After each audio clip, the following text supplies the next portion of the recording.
This presentation will be on drugs affecting the endocrine system, pituitary, thyroid, and bones, as well as some pancreatic enzymes.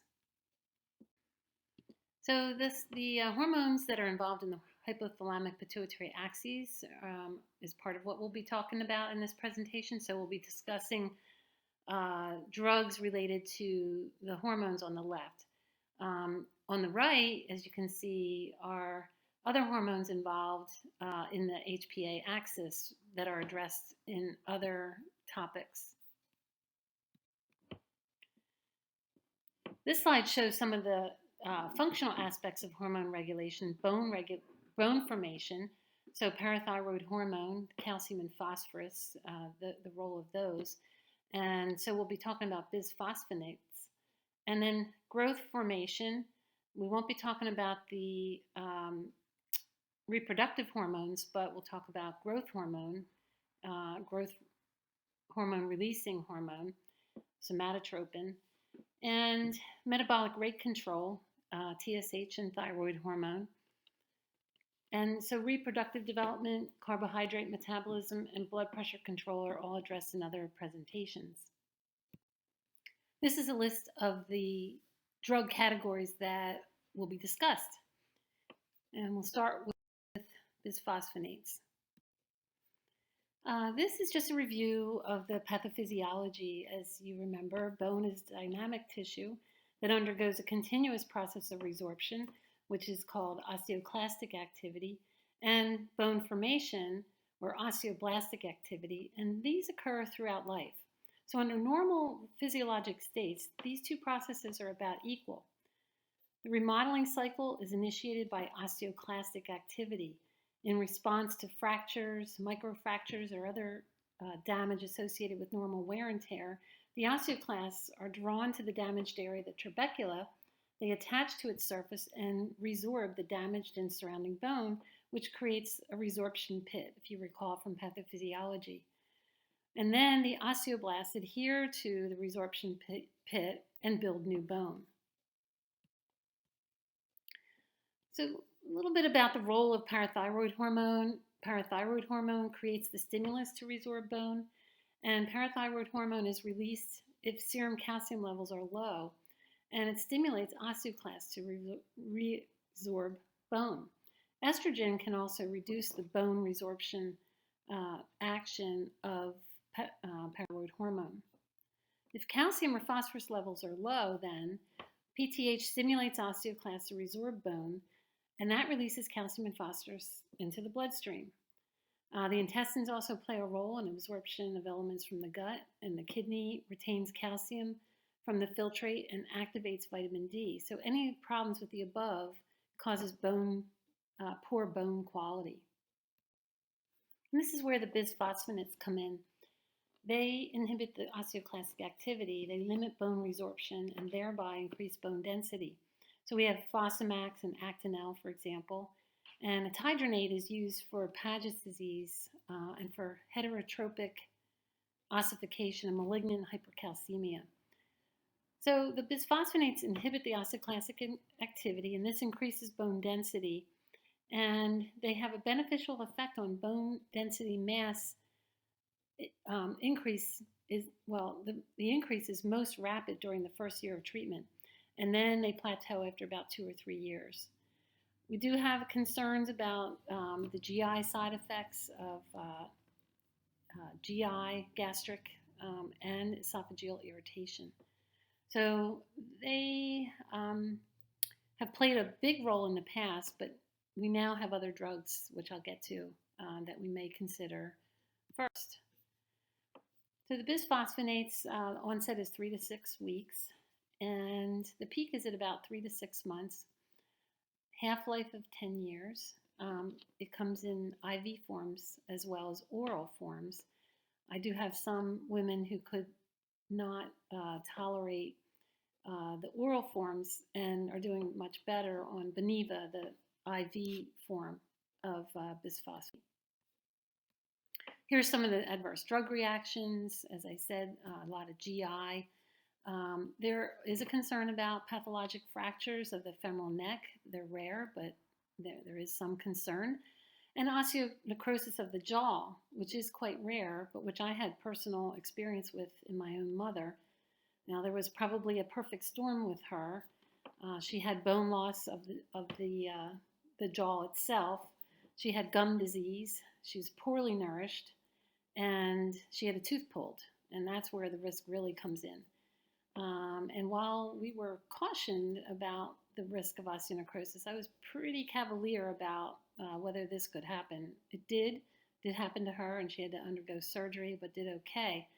But it's just something to give us pause. The dentists are very concerned about this, and if patients are on bisphosphonates, they basically will not do some procedures unless patients stop them for a period of time. I've had patients that got braces later in life and had to stop their bisphosphonates.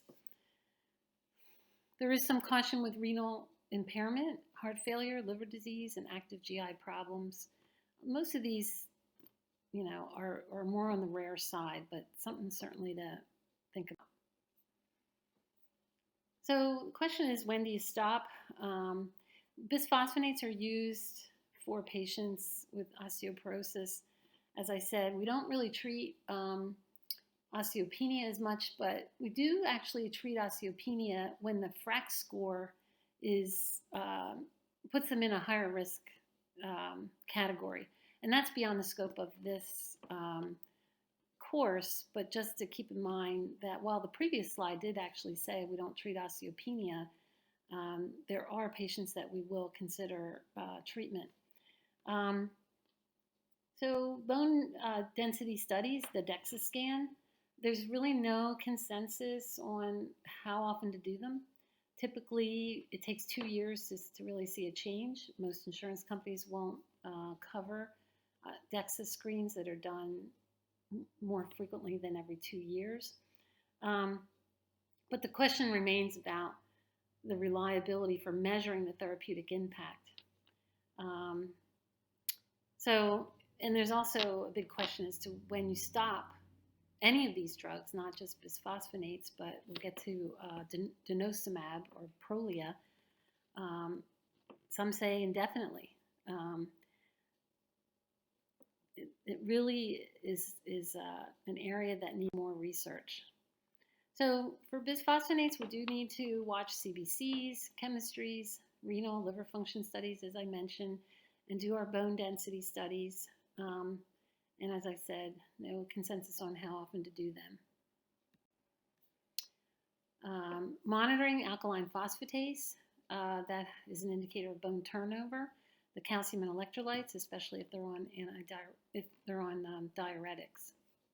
And if they are taking oral bisphosphonates, you need to make sure that they take it with a full glass of water. They need to remain upright, in the upright position for at least 30 minutes after the dose.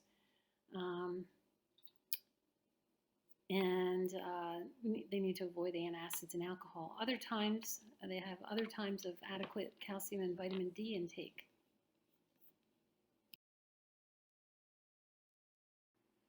Other bone medications to consider are the PTH analogs, for example, Forteo, and then a SERM, raloxifene, which is a selective estrogen receptor modulator.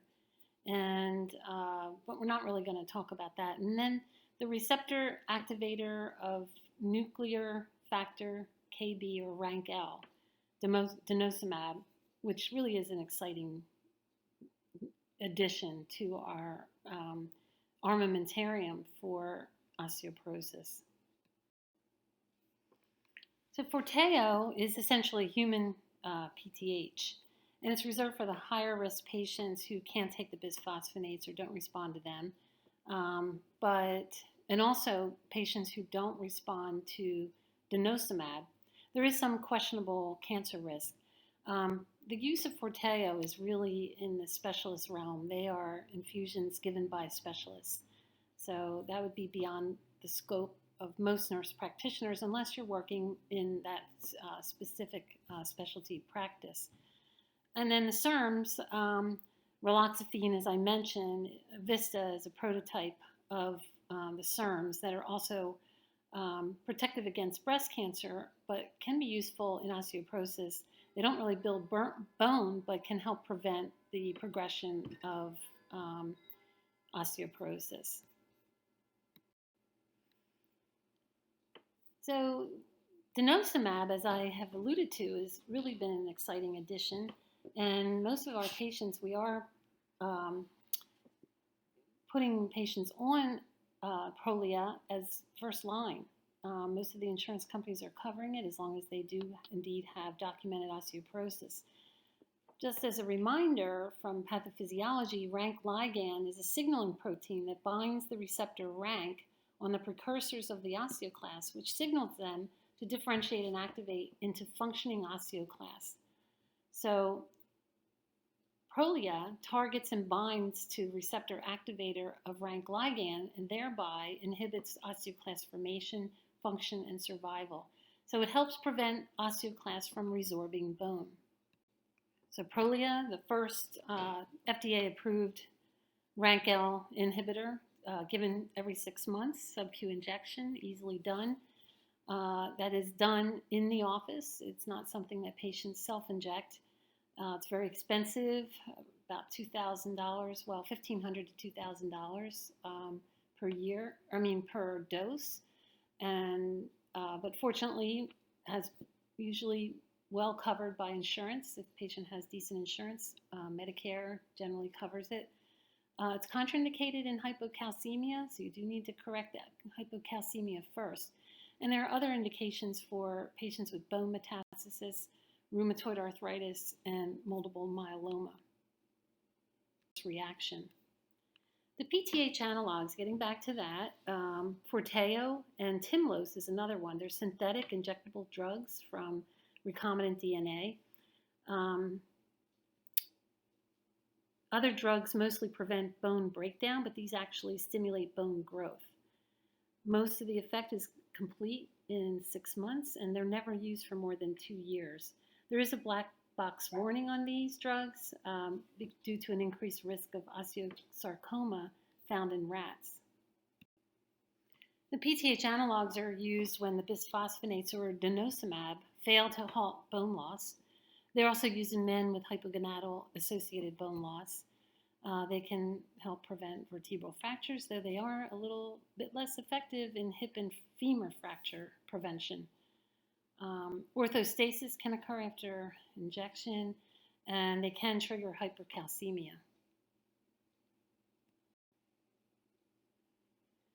So just to go over a little bit of the increased risk of osteoporosis, diseases or drugs that increase the risk. Glucocorticoid use is a major thing.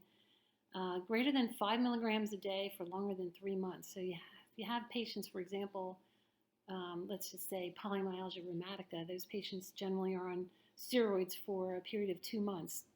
They do usually get to lower doses, but over the long haul, they are at increased risk for osteoporosis. So a DEXA scan is highly recommended. In fact, you may even treat patients that just have osteopenia and do not have osteoporosis with a drug like Prolia or bisphosphonate just while they're on the steroids. Anticonvulsants increase the risk of osteoporosis. Long-term use of proton pump inhibitors, which are very commonly used.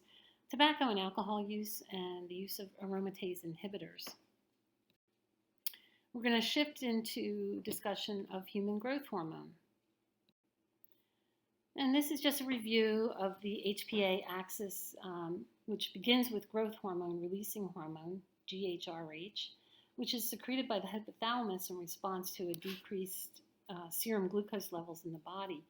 Hypoglycemia then will stimulate secretion, and hyperglycemia actually inhibits it. The GnRH then binds to receptors in the anterior pituitary, resulting in the secretion of growth hormone, which is called somatotropin. And GH, or growth hormone, is a single peptide that attaches to the receptors that allow it to pass through the cell membrane. Once inside the cells, GH stimulates protein synthesis, fat breakdown, and tissue growth. So somatotropin, or genotropin, is recombinant DNA technology that is actually true human factor. The predominant use is in children with short stature. However, some adults with pan-pituitary failure may also benefit. It stimulates the growth and metabolism of nearly every cell in the body. So, as I mentioned, its uses are for children of short stature with or without normal GH levels, and it is contraindicated in patients that have closed epiphysis. So these are children that are growing and they still have an open epiphysis. So if the growth plates are closed, it's contraindicated. And it's contraindicated in patients with evidence of some type of tumor growth. These are, human growth hormone is prescribed by endocrinologists. It's out of the scope of most NPs unless you're working in an endocrinology office and that's your specific specialty. So human growth hormone results in an initial insulin-like effect with increased tissue uptake of both glucose and amino acids and decreased lipolysis. Within a few hours of it being administered, there's a peripheral insulin antagonistic effect with impaired glucose uptake and increased lipolysis. And these drugs also stimulate the synthesis of somatomedins in the growth plate cartilage and in the liver. And that results in increased linear, organ, and skeletal growth and increased cellular protein synthesis.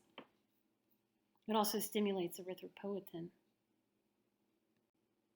So you can see here the pharmacokinetics. It's given intramuscularly and subcutaneously. And there's some percentage of patients on these drugs that develop persistent antibodies, which makes them less likely to respond to the drug. And you can see the adverse drug reactions here. So antibody development, making it really less effective. Evidence is not available on longer-term uses or issues, with as far as carbohydrate, protein, and fat metabolism.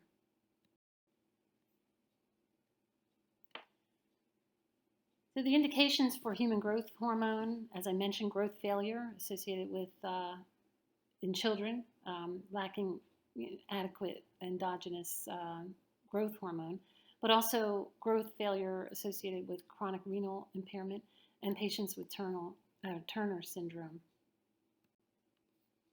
Patient education, for pediatric administration, the total weekly dose is divided into 6 to 7 doses. They need to understand the adverse reactions. It's not initiated by a nurse practitioner in a primary care practice, but maybe with one who works with an endocrinologist. And monitoring hepatic and renal function, TSH, glucose, A1Cs, and that all the monitoring, of course, is based on symptoms and prior illnesses the patient may have. Next, we'll talk a little bit about pancreatic enzymes. So these agents exert most of their effects in the duodenum and the upper jejunum with limited or no systemic distribution. They can be used in cystic fibrosis, pancreatitis, malabsorption syndromes. Some patients with bariatric procedures might require supplements, patients that have had gastrectomy. They're inactivated by pH values less than 4. So they have some nuances as to how they may need to be taken, as you can see here. So you can see here the pharmacokinetics of the pancreatic enzymes. Absorption doesn't really occur because they act locally in the GI tract. They're excreted in the feces. You can see the precautions there and ABRs that patients will need to be concerned about.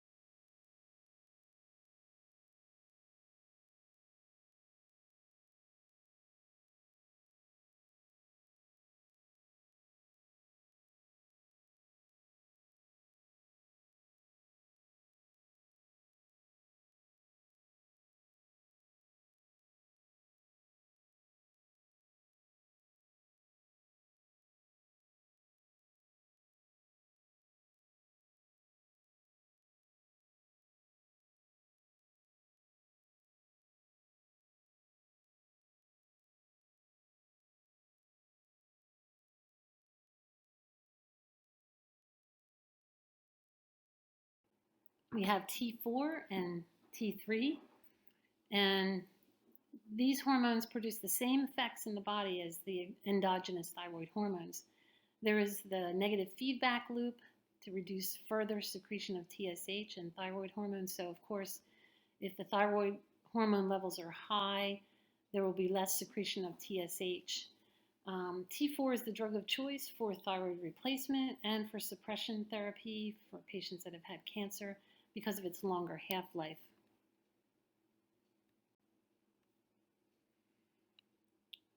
You can see here the absorption of oral thyroid hormones, somewhat erratic, and can be decreased by age, food ingestion, and the health of the GI tract.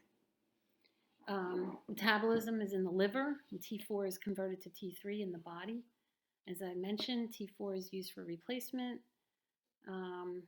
It's excreted in the bile, in the feces. So some precautions and contraindications. In patients that have had an acute myocardial infarction, you need to really watch administration of thyroid hormone, or patients that have thyrotoxicosis, of course. They're safe in pregnancy and safe in children. And replacement is advised for all pregnant women. There can be,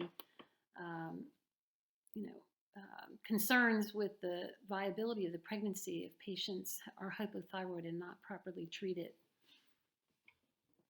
And during pregnancy, patients that are on thyroid hormone who had hypothyroidism prior to pregnancy will generally need an increased dose because of the increased metabolic rate that occurs during pregnancy. So they're going to have higher doses than their baseline. The thyroid hormones are minimally excreted in the breast milk, and children with hypothyroidism need immediate treatment at birth. So that's one of the screenings that are done immediately after birth. Patients do not do well at all if hypothyroidism at birth goes untreated. Some of the drug interactions are listed here. Those that decrease absorption or decrease the action of other drugs. ADRs, symptoms of hyperthyroidism, of course. So we always need to be monitoring the TSH and adjusting the doses accordingly. Long-term thyroid replacement is associated with a decreased bone density, so those patients will have a higher risk of fracture, and we need to be especially mindful of doing DEXAs on those patients. Hypothyroidism, of course, is the main indication for the use of thyroid hormone, and patients that have a TSH level greater than 10 are generally treated, or patients that have between 5 and 10 TSH in conjunction with a goiter or positive antibodies. And typically it's lifelong treatment. The pediatric patients are generally treated within the purview of an endocrinologist. Generally, the starting dose of thyroid hormone is, in patients that have no known cardiovascular disease, is around 50. And you can go in increments of 25. Generally, you recheck it in about 6 to 8 weeks before making increases, and then generally get to about 100 to 125 micrograms a day, but it's very variable. For patients that are over 50 or have cardiovascular disease or long-standing hypothyroidism, initially you want to go slower, and you may even start at 12.5 or 25 micrograms a day, and then increments are done at 1-month intervals. If there are exacerbations of angina, then the previous dosage regimen should be administered and titrated up in even smaller increments. TSH levels can be checked every 6 to 8 weeks when dose changes are made. The target is generally between 3 and 3.0. I mean 0.3 and 3.0. Once you get a stable TSH level, then annual exam is appropriate, unless symptoms occur and the patient presents themselves. You always need to keep in mind that if they're on thyroid replacement and they have complaints of fatigue or anything that may affect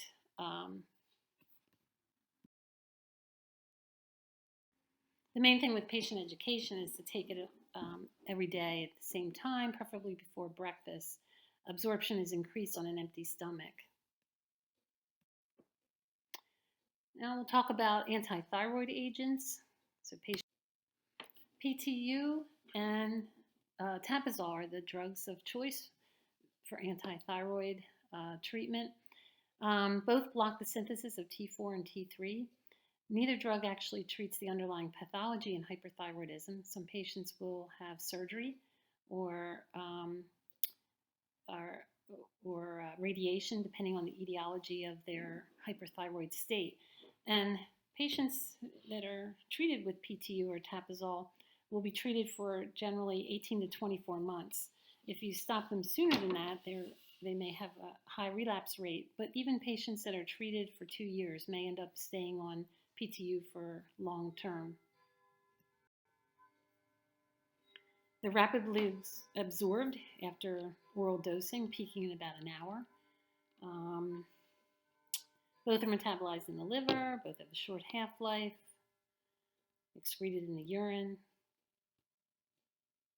About 35% of PTU is excreted in the urine and about 80% of methimazole. Pregnancy is a major concern because it readily crosses the placenta, and it's recommended that patients not get pregnant while they're on these drugs. High concentrations are also found in breast milk, and PTU is not recommended in children. You can see some of the ADRs and drug interactions. So you want to check guidelines as far as use in pregnancy in children because that can change. Monitoring thyroid studies, CBC, liver and renal panels, and recheck in 1 to 2 months after starting the drug. Patient education, it's important that patients not miss doses, but if they do miss doses, as patients often do, they should not make up the dose. They need to understand the symptoms of hypothyroidism and hyperthyroidism. They also need to understand why we're treating hyperthyroidism, even if it's subclinical, because over the long haul, it can be associated with bone loss, AFib, and impaired left ventricular diastolic filling. They also should be aware that dietary sources of iodine should be reduced because that can interfere with the action of these drugs. They also need to expect that they will become hypothyroid after prolonged treatment for hyperthyroidism. This may not occur for several months, and it's important that once they do become hypothyroid, that they will need to take thyroid supplements for life.